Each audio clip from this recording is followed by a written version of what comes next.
Tonight we'll be going to one of China's port cities. It may not be the biggest, but it's probably the one with the biggest ambitions. During his Asian tour last year, President Xi Jinping said China would work with ASEAN member states to build what he called a maritime Silk Road for the 21st century. The reference, of course, was to China's ancient trade links to the West. Links to a road that hasn't existed for hundreds of years, at least not until now, with new links running to the port of连云港.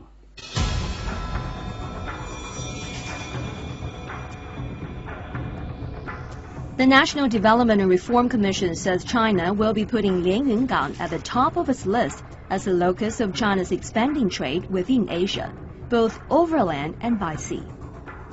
Good news for many, including a blanket exporter in Lianyungang. We spoke to him just before he left on a trade tour of Indonesia. 你比如说在中东，其实中东现在的需求量，中东市场的需求量和中国产能的供应量。 其实已经出现失衡了，也就是说，在目前整个产能还是处于过剩现象。就如何我们能在过剩的这个基础上，去获得更大的蛋糕？我们好多同行啊，也在一直关注东南亚市场。 It was a lot harder to sell to the Southeast Asian market when Feng founded his company in 2002, however, as those countries charge up to a 50% duty on blanket imports to protect their own textile industries.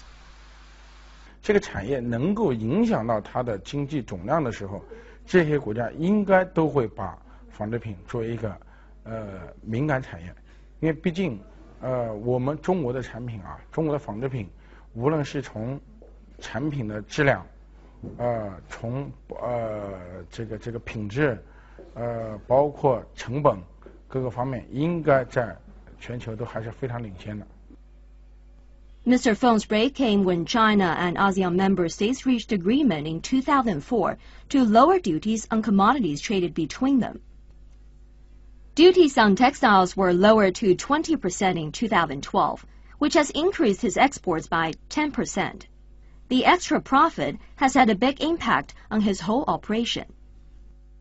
每年我们都会把我们利润的利润里面的相当一部分，比如说我们达到20%到30%，甚至有的时候能达到40%，40%的钱拿出来干什么？做技改，做技改，这个是给我们整个的这个产品升级，同时提高我们 整个设备自动化程度，我们通过这5年的不断技改，已经达到了7条自动印花线，也就是说，我用200人个人的劳动强度还降低，能完成5到10年前600人可能都难以完成的任务。 Feng estimates his exports to Southeast Asia will grow by another 20% in 2018 when duties on textiles are to be dropped to less 5%, according to the China-ASEAN agreements. Naturally, a closer trading relationship between China and Southeast Asia boosts business for all of China's ports. Lianyungang's port tonnage has doubled in 5 years, but still, China has a lot of ports. What's so special about Lianyungang? Well, it's not just any port. It's a port at the end of a very special railroad. The rail line from Lianyungang port passes through 11 of China's provinces and autonomous regions, connecting to the Longhai and Lanxing railways, and they connect to Kazakhstan. Kazakhstan is the 9th largest country in the world. It's rich in natural resources, and it is completely landlocked. It has no outlet to the sea other than Russia, and that railroad ends in Lianyungang. Since last year, Kazakhstan has been building a logistics hub in Lianyungang, which will make the port Kazakhstan's transport intersection between the railroad and the sea. Hundreds of workers and tons of equipment here are busy all day long in hopes of completing the logistics transfer station this month. And leaders from Lianyungang City and Kazakhstan are to report the construction progress to the President Xi Jinping from where I am standing through a live video call on May 19th, while she is at the summit meeting in Shanghai. The station is crucial to the development of more international businesses for the port city. 这个项目呢，大概22万平米，基本上就是可以初步的满足目前哈萨克斯坦进出东北亚、东南亚以及东北亚、东南亚和湘西，经过亚欧大陆进入哈萨克斯坦，它基本上可以满足一个长途物流的需要。一直到去年11月29日，我们的克强总理在生活组织的总理会议上向全世界宣布，中国愿意在新亚欧大陆桥东端的连云港为成员国提供长途物流服务。我想其他的生活组织的其他成员国，我们也欢迎他们近期到连云港来考察，能够在连云港及他们的长途物流基地。China promised the other Shanghai Cooperation Organization member states last November that would invest more money in railways and ports to improve transport between China and Central Asia. Besides this one main port, the Lianyungang government is building 2 additional port areas, one north of the city and one to the south. Wu says the new ports will also allow room for development of port industries. 这个港口当日这个实际的吞吐量呢，就是它的目前按照它港池的这个建码头的条件来讲，它的吞吐量在2到2亿吨的时候已经基本饱和，尤其是现在集装箱运量在不断的发展。这个我们现在感觉到这个港啊，在运量方面已经基本化。另外一个这个港一个最大的一个不足吧，主要是后面是座山，所以腹地不足，发展临港产业有许多的限制。徐汇港区的话，前面一个大港，它的港池的面积是我们珠港区的2倍大。最宝贵的，它这个港后面有一个400多平方公里的一个过去是地产盐田，它不是农用地，也没有居民。那么有这么个400多平方公里这么一个腹地，它可以做长途物流，也可以发展临港工业。现在一些大的产业，我们可以在这个地方落地，所以这就有效地弥补了这个珠港区的这个不足。Lianyungang is working hard to take advantage of developments along the 2 Silk Roads, one overland and one maritime, called for by President Xi Jinping. Trade volume between China and the ASEAN countries reached $400 billion last year, up from only $100 billion a decade ago. That's already major growth. Why does China want more? The GDPs of ASEAN member countries have been growing at 6% for the past 3 years.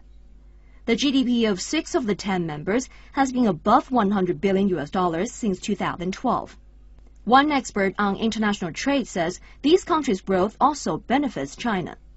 这些国家呢，经过上个世纪的发展，到现在已经积累到一定程度以后啊，包括像越南，是吧？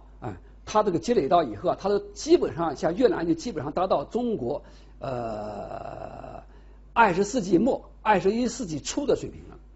经济处于要进入快速发展通道，在这个时候，它对这个贸易的需求越来越大。But Zhang points out that China also needs to be aware of possible regional difficulties in the area.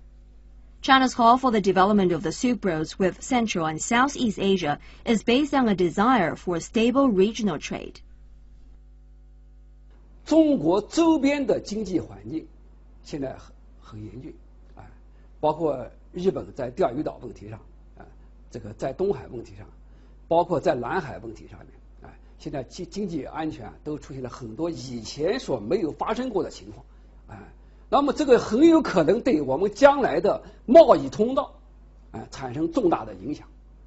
One of the ways China is trying to ameliorate these regional issues is with its proposal for an Asian Infrastructure Investment Bank. One of China's major initiatives towards Southeast Asian nations was last year's proposal for an Asian Infrastructure Investment Bank.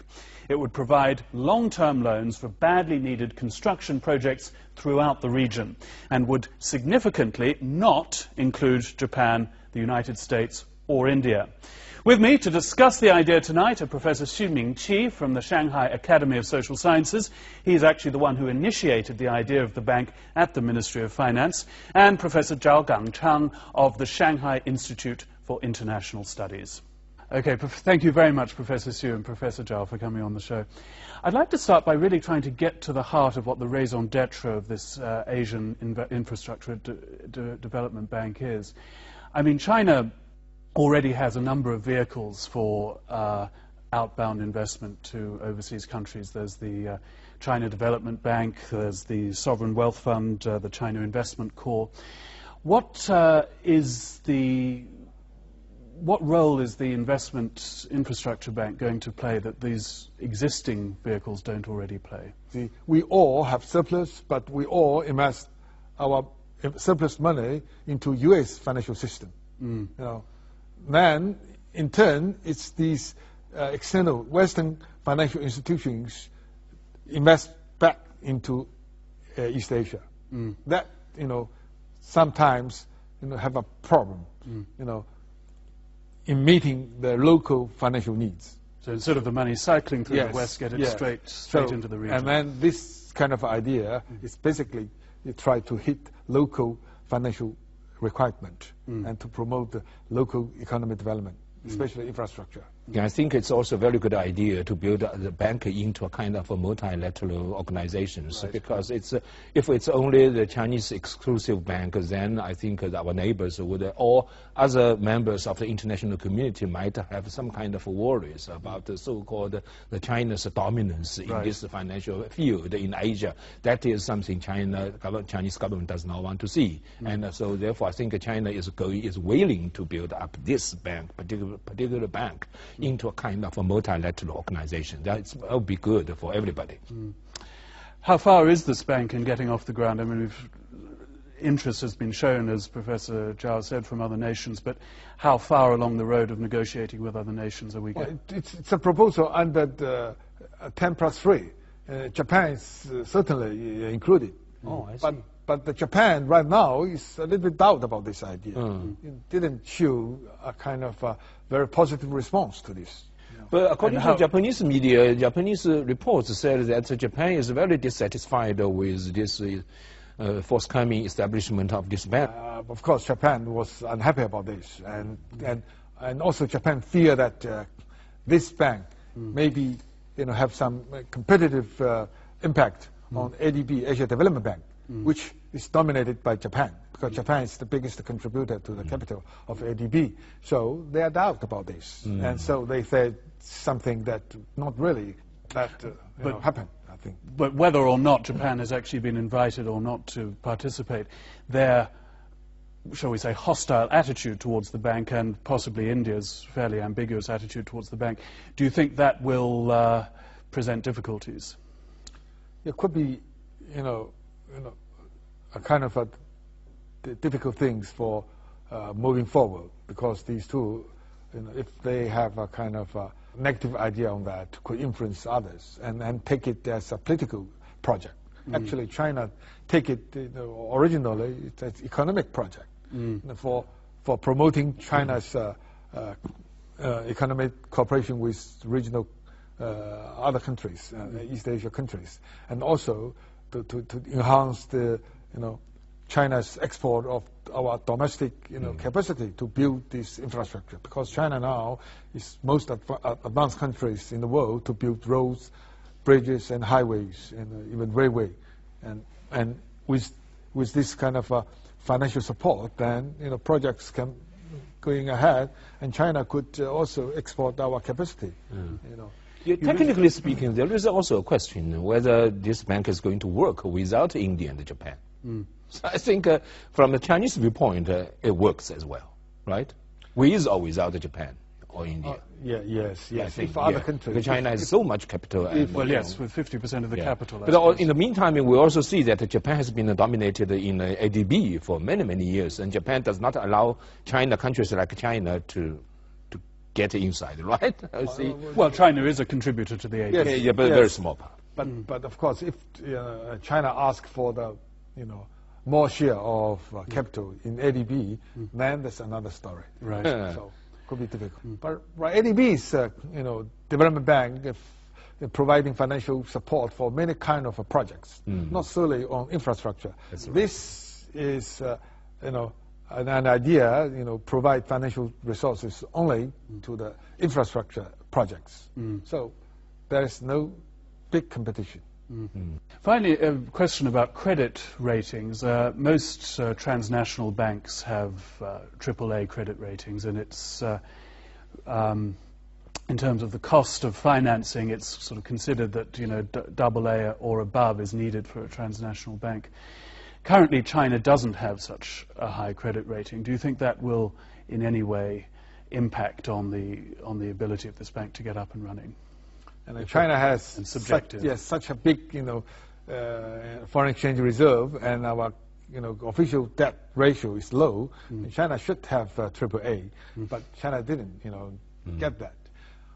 I think if this bank is established, the rating of this bank could be high, between 2A or AAA, AA or AAA, and it's already, good credit.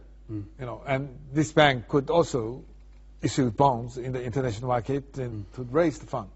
Yeah, this issue also relevant to the interest rates, and I guess I think this investment bank would focus on governmental projects, and therefore the most agreements would be reached between the governments, and therefore I don't believe that interest rates in this background would be particularly critical, and it's less important, and the governments could decide the interest rates themselves. The interest rates, yes.